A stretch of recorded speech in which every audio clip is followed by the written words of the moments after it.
high fidelity. That's great. Sex. That sensitive. Fantastic. Perfect life.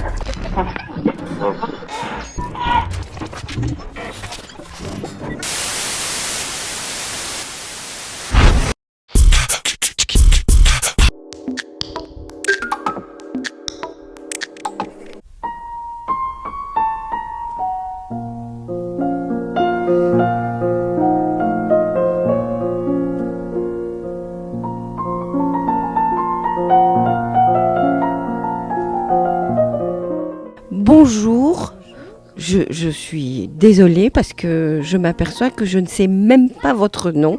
Donc, vous allez vous présenter. Nous sommes aujourd'hui dans le local temporaire, on va peut-être dire, de la nouvelle école Montessori qui s'est ouverte à Bergerac cette année. Et on était curieuse de savoir si tout allait bien pour vous, ce que c'était qu'une école Montessori. Et s'il y avait une demande à Bergerac, par exemple. Mais donc, vous allez commencer par vous présenter. D'accord. Bonjour, donc je m'appelle Bérangère Nittel, donc je suis formatrice dans la petite enfance. Enfin, c'est ce que j'ai exercé quand j'étais en République dominicaine. Et puis quand je suis rentrée en France après 15 ans dans les Caraïbes, avec mon mari, nous nous sommes formés cette fois-ci pour être éducateurs Montessori, donc reconnus internationalement par l'AMI. Et nous avons décidé de venir nous installer en Dordogne. Ça avait toujours été notre volonté le jour où nous rentrions en France. Et comme il n'y avait pas d'école Montessori pour inscrire notamment notre fils, nous en avons décidé d'en ouvrir une. Alors, l'école a ouvert ses portes en septembre, c'est-à-dire que nous avons tout mis en place pour septembre. Mais comme nous n'étions là que depuis un mois, ça se fait progressivement. Et nous avons décidé d'ouvrir doucement en accueillant petit à petit des enfants pour avoir un groupe, d'abord un noyau, ce qu'on appelle un noyau dur, et le grossir tout doucement jusqu'à arriver effectivement à la rentrée 2015, qui est notre vraie rentrée, celle que nous visons, avec une douzaine d'enfants à peu près.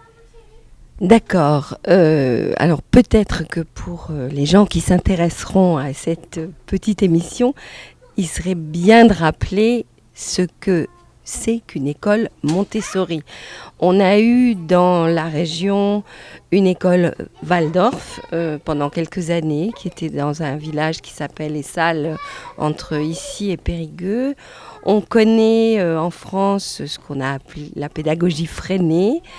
On sait qu'il y a toutes sortes comme ça de pédagogie à côté de l'école publique.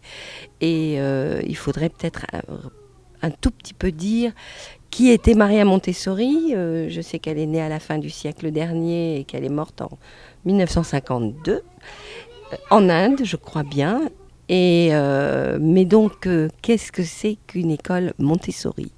Alors, une école Montessori, c'est une école, on va dire, à pédagogie alternative. La base d'une école Montessori, comme toutes les écoles maternelles de France et de Navarre, c'est effectivement d'amener les enfants à avoir les acquis fondamentaux, à savoir la lecture, l'écriture, savoir additionner, soustraire, multiplier, diviser et également quelques bases grammaticales. Donc, effectivement, sauf que nous ne sommes pas du tout, je dirais, contre un autre système, nous fonctionnons juste différemment. C'est-à-dire que chez nous, dans nos écoles, les enfants apprennent principalement, si on voulait résumer ça, je dirais par la manipulation.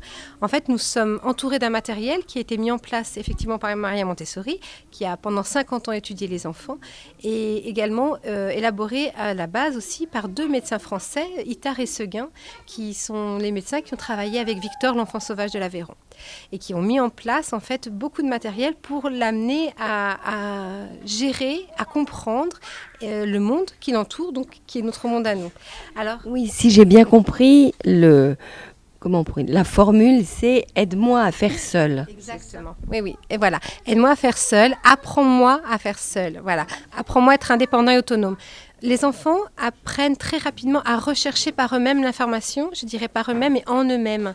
Voilà, nous leur mettons des outils à disposition, nous leur présentons du matériel qui va les amener effectivement à découvrir ce que c'est que la numération, ce que c'est que la lecture, ce que c'est que l'écriture, voilà, ce que c'est que compter et ce que c'est qu'une forme géométrique, un triangle, qu'est-ce que c'est qu'un rond, qu'est-ce que c'est qu'un cercle. Mais on ne va pas leur donner, en fait, Pour résumer, je reprendrai une phrase de Maria Montessori qui dit « L'enfant n'est pas un vase que l'on remplit, mais une source qu'on laisse jaillir ».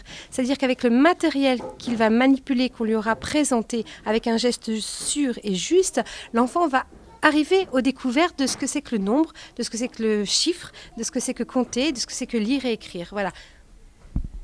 Si, je veux pas faire l'avocat du diable, mais c'est vrai que quand on rentre ici, on est admiratif du cadre, enfin le cadre. Je parle pas des murs, mais je parle de...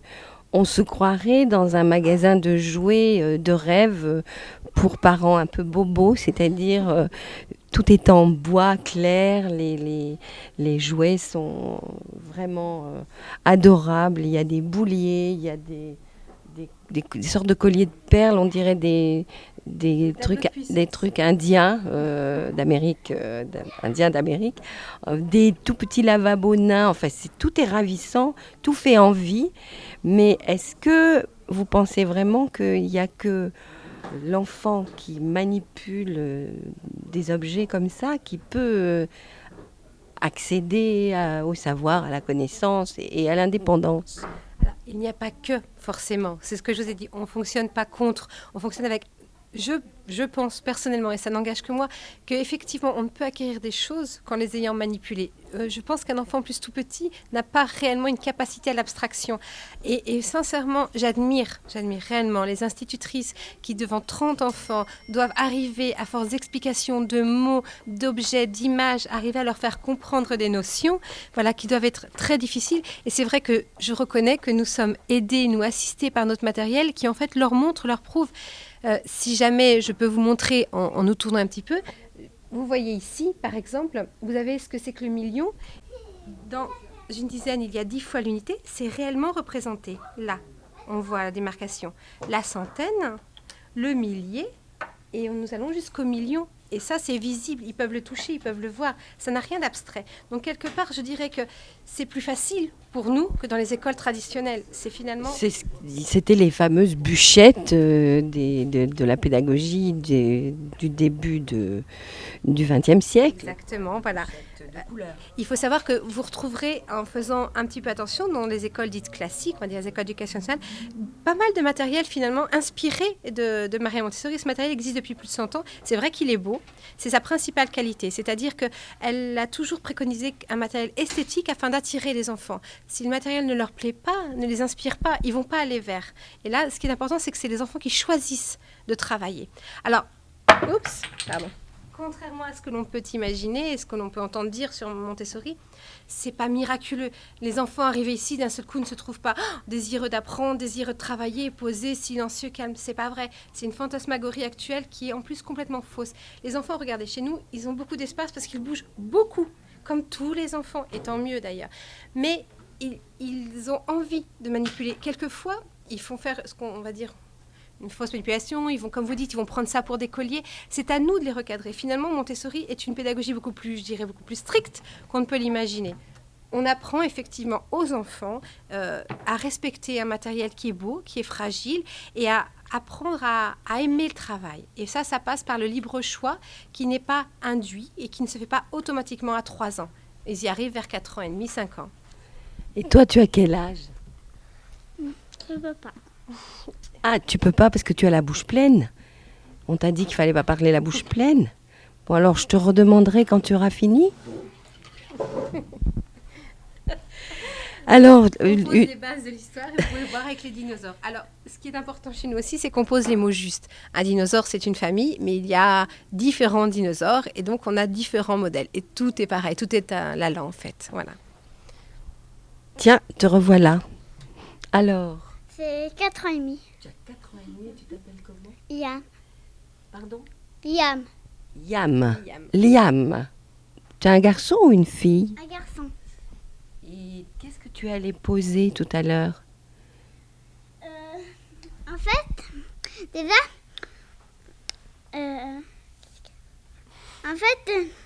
déjà... Ça ressemblait à des animaux préhistoriques. Ah ouais, on a des chairs aussi, comme des fraisiers. On a des fraisiers. Des fraisiers, c'est des animaux préhistoriques? Non, des fraises. Ah, vous faites pousser des fraises. Ouais, elles sont là. D'accord, je crois que je les ai vues en entrant. Bon, bah écoute, merci beaucoup Liam. Je vais continuer à parler avec ta maman. Alors, l'autre versant de l'histoire, c'est est-ce que dans cette région, est-ce qu'à Bergerac, vous avez senti une demande et est-ce qu'à votre ouverture officielle en 2015, vous aurez de quoi tenir le coup? Parce que ce sont des écoles privées, bien sûr, donc je suppose qu'il y a un tarif à l'année. Et donc, est-ce que vous pensez vous en sortir? J'espère, sincèrement. Du moins, on l'a calculé pour. On sait que pendant 2 ans, on va perdre de l'argent. Le but, effectivement, c'est de pérenniser l'école. C'est pas d'arriver tout de suite et de conquérir quoi que ce soit. Le but, c'est vraiment de s'ouvrir à tous les enfants. Alors, c'est vrai que Montessori est souvent connu pour assister les enfants neuroatypiques. Or, en toute honnêteté, je pense qu'en ouverture d'école, pour être raisonnable, pendant au moins 2-3 ans, il faut se tourner d'abord vers le public d'enfants neurotypiques pour qu'il y ait un noyau qui, après, puisse accueillir des enfants neuroatypiques. Et non pas encore une fois séparés. J'ai lu aussi que Maria Montessori avait commencé par étudier, elle était médecin avant tout, et elle a commencé par étudier des enfants, alors vous dites neuroatypiques, dans ce que j'ai lu, c'est écrit anormaux, ça c'est moins politiquement correct, avant d'adapter son savoir aux enfants normaux, on va dire simplement. Donc, effectivement, pour commencer et pour vous simplifier un peu les choses, vous n'allez pas dire que vous allez accueillir des enfants à problème. Alors, les enfants, en plus, anormaux, c'est quels critères? C'est-à-dire que voilà, on a des enfants qui ont des difficultés d'apprentissage. Il y en a, alors des fois parce c'est un problème de lenteur, de difficulté. Il y en a parce que finalement, ça va pas assez vite pour eux. Ils ont besoin d'être plus nourris. Ces enfants-là, je dirais quelque part, nous, la solution est toute trouvée pour les enfants à difficulté d'hyper, donc soit hyperactivité, hypersensibilité, hyper besoin d'apprentissage. Là, nous, c'est dans le matériel, donc quelque part, ils ont de quoi se nourrir. C'est vrai que ce qui est important, à mon sens, c'est que anormaux par rapport à qui, par rapport à quoi, tout enfant est différent. Voilà, nous, je le vois. Vous avez vu Liam, qui a 4 ans et demi et dans les mathématiques. Voilà, c'est un enfant qui adore soustraire, qui adore additionner, qui va bientôt commencer la multiplication. Et à côté de ça, j'ai d'autres enfants. J'ai une petite fille qui allait beaucoup dans le langage, qui a une expression, un vocabulaire étonnant.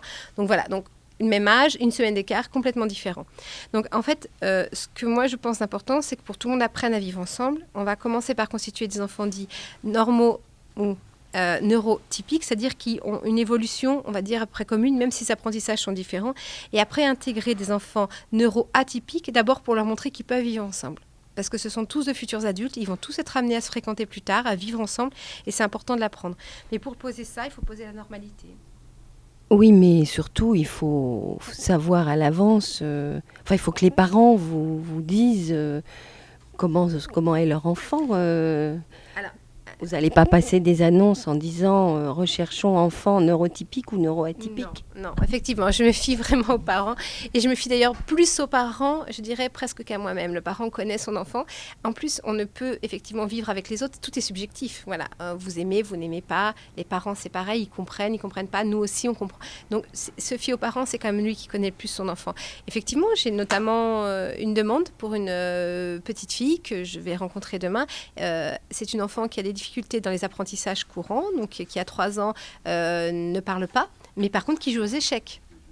Vous voyez ce que je veux dire? Donc, alors la maman me dit, bah voilà, ma fille est comme ça, on va apprendre. Si elle se sent bien, voilà, si dans le groupe elle fonctionne, qui me permet de dire, voilà, ça ne va pas. Je pense qu'on fonctionne en équipe. Moi, je ne suis qu'une pédagogue. En aucun cas, je ne suis la maman de mes élèves.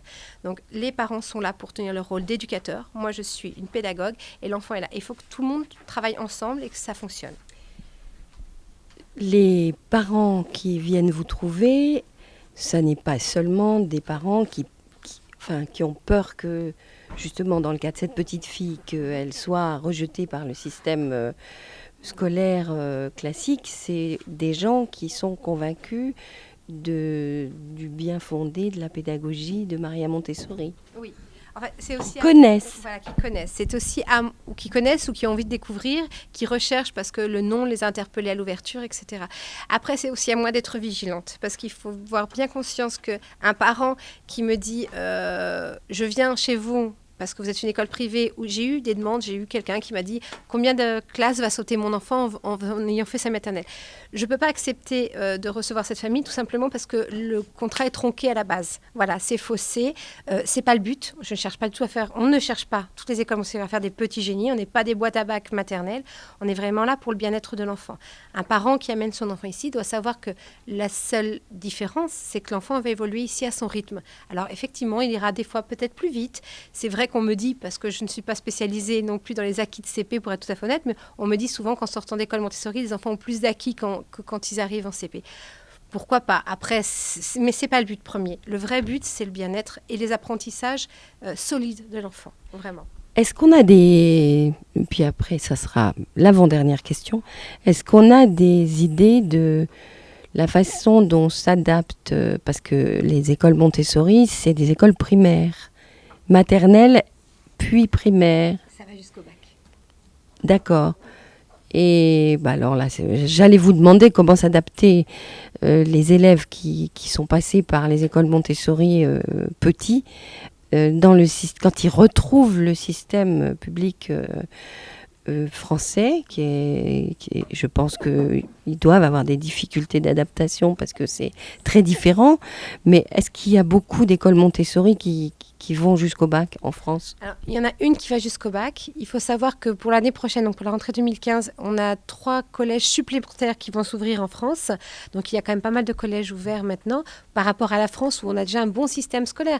Donc finalement, si vous voulez, ça vient en plus et c'est vraiment à la demande des parents parce que c'est une école qui coûte cher.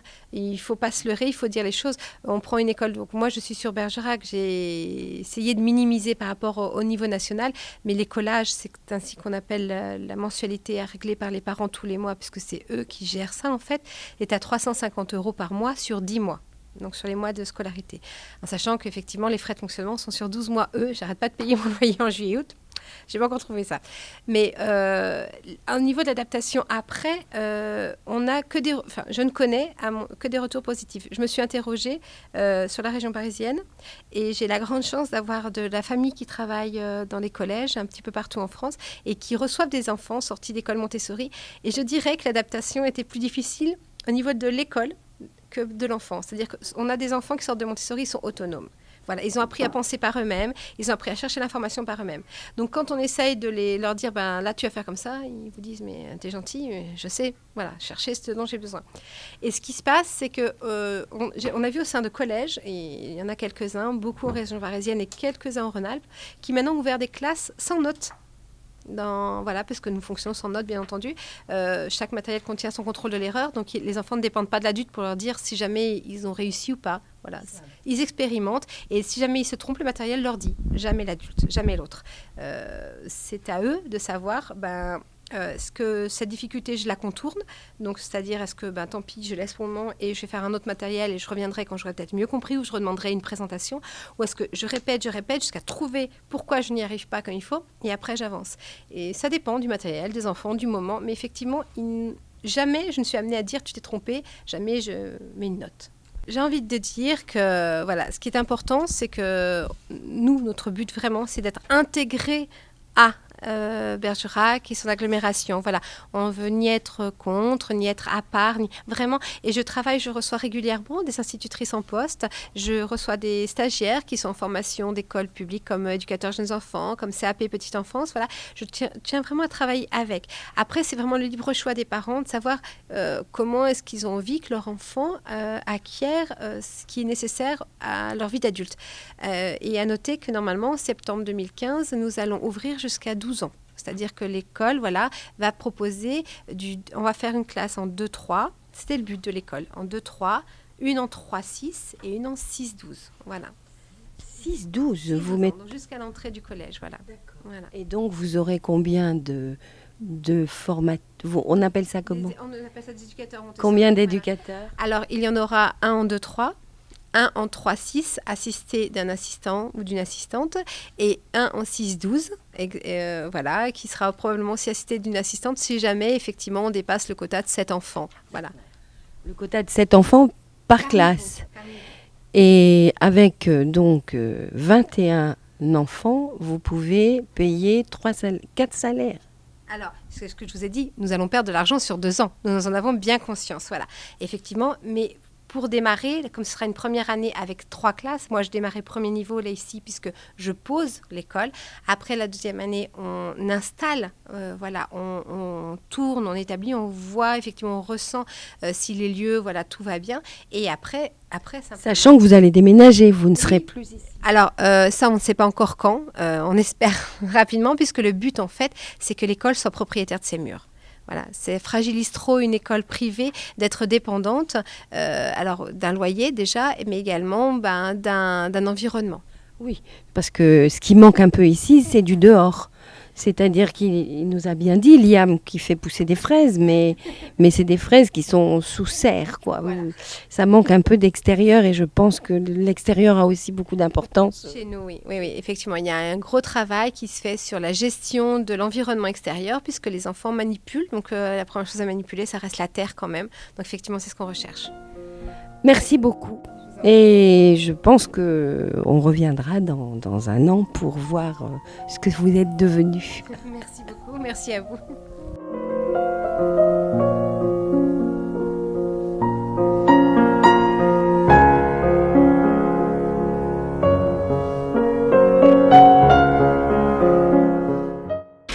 High fidelity. It's great. That sensitive. Fantastic. Perfect life.